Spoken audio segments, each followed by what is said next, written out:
Well, we'll take 1-0 on the road, a Big Ten victory, and much complimentary and respect to much compliments and respect to our opponent, like we always have against Indiana. Our third quarter was obviously the change of the game. I thought JT, we still misfired on some deep balls, but the crossing routes were working big for us, and then our defense was exposed big time in the first half. Pass defense was awful, so we're just gonna. And it wasn't complicated. They were just picking on corners, so the corners got to step up, and we see what's coming in about 8 days, 9 days, whenever that is. Oklahoma, and we don't get that right, it's going to be, it's a problem. So we just got to get some things fixed. But game one and game two, you identify the problems, fix them, and get going. So I'll answer any questions for you. Front row right, Tim. Yeah, Urban. J.K. Dobbins gets his first start. Kind of kept y'all in the game there in the first half and stuff. Just what's your reaction, your take on the way he played? Yeah, not surprised at all. I was, kind of tempered my emotions with you guys early on because I just, we've seen that since spring practice, and he's had a hell of a camp. Mike Weber could have went tonight. He was about 80%, and he was on call. And obviously, with the way J.K. played, so we get Mike back next week, and that's going to be a nice 1-2 punch. And J.K.'s even got more in the tank. I don't think he had a big hit today.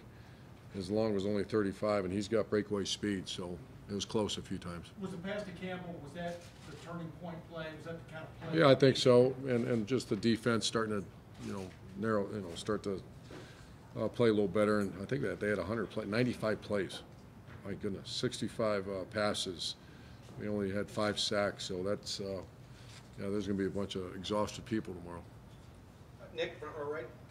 For quarterbacks got picked on early, how do you feel they did as the game went on? I'll have to see the videotape. Obviously, they must have played better. I was so much involved in the offense, and I kept looking up saying, what the heck's going on here when they were throwing I saw back shoulder fades, and then they just seemed to play much better. Front gentleman right here. Coach, you once said that Zeke was the best practice player you ever had. Obviously, J.K. hasn't had He's close.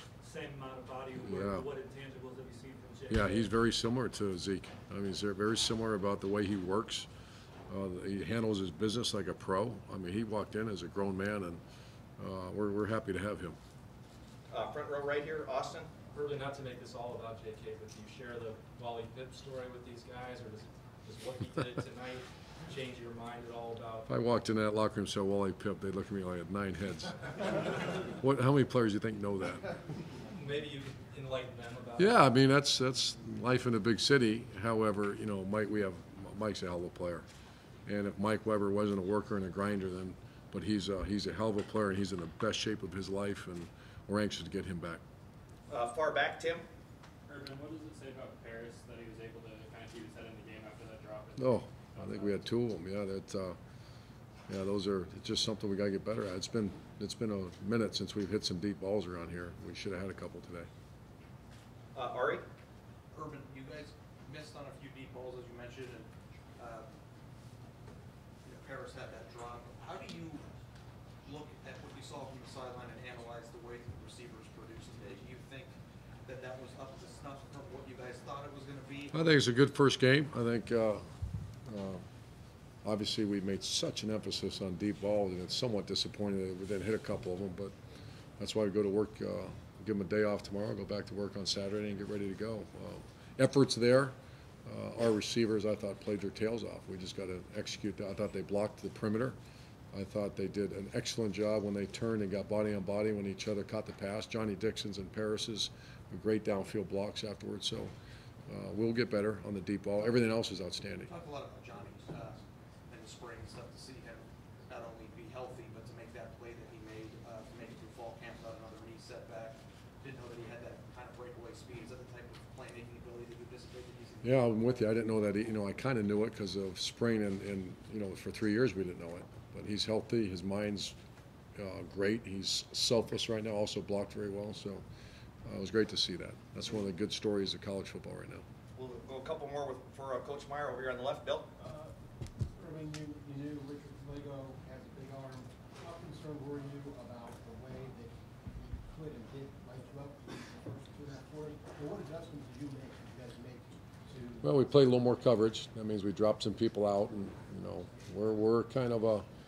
You better be able to play man coverage to start all the defense. Those are things we'll continue to evaluate. Certainly not going to give up on some guys, but Kendall Sheffield was his first extended playing time. Damon Arnett at that position, first extended playing time.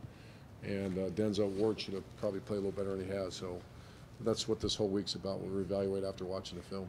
Was this a good test to have a team Yeah. that knows what your weaknesses? Yeah, a very good test, especially what's coming down the pipe next week. Yeah, I think as much as you're concerned about playing on the road against a Big Ten team, and that's obviously we've never not had great respect for Indiana. I think first of all, Kevin Wilson recruited his tail off, and then this coach did a heck of a job getting her team ready. Right next door, Teddy. Herbert, what did you sense from the players at halftime, and what was your message to them? A little bit. I was going to say pissed, but I try to stay clean here. Yeah, pissed, and they understand they didn't play very well, but I didn't see any panic. I thought the offensive coaches did a nice job in their conversations, and the same with the defense. They played much better in the third quarter. Yeah, to say we didn't expect the first 30 minutes to be a street fight, that's not true. We expected it to be what it was, and if we play a little better and hit a couple of those deep balls early in the game, we're maybe score a couple touchdowns. I think we had only 2 field goals, and then if our corners play a little better, but we expected it to be a tough game. And final 2 for Coach Clay and then Doug. Clay? You leave here thinking maybe I've got 2 or 3 home run hitters now that it wasn't proven before, now it's proven. I think. Campbell, Dixon, you covered it. But Yeah, I just wish we would have hit a couple deep ones, but that's why we've seen them do it in practice, so we're excited what we have received right now. That's When it. they're getting rid of it pretty quick, your defensive line, you know Yeah. what they can do, but how did you think they played when they're trying to get the ball out of the quarterback's hands? Oh, I saw what you saw when you're getting the ball out so fast, like I would against our defensive line. Then we had 5 sacks, and they threw it 65 times, but there was a good majority of it where, when they held on to it, we got there. But they were getting the ball out pretty quick. And just to clear it up, who do you think is your starting running back next week? J.K. Weber. Is that your last name? We got 2 really good backs. And I'll tell you, Antonio did a nice job, and we have some good backs for us. Thanks. Thank you, Coach.